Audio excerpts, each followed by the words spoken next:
അളിയാ, എന്താണ് ഒരു വിഷമം പോലെ? ആളിയാ,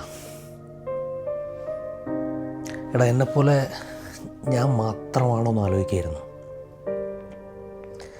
ആഗ്രഹിച്ച ജീവിതം ജീവിക്കാൻ പറ്റാതെ, എന്നാൽ ജീവിക്കുന്ന ജീവിതം ഒട്ടും ആസ്വദിക്കാനും പറ്റാതെ എത്ര കാലം ഈ നരകത്തിൽ പണിയെടുത്ത് ജീവിക്കും? നാട്ടിൽ നിന്ന് വിമാനം കയറി വരുമ്പോൾ എത്രയും പെട്ടെന്ന് കടങ്ങളൊക്കെ തീർത്ത് സ്വന്തം ആഗ്രഹത്തിനും ഇഷ്ടത്തിനും അനുസരിച്ച് നാട്ടിൽ വന്ന് ജീവിക്കാം എന്നാഗ്രഹിച്ച്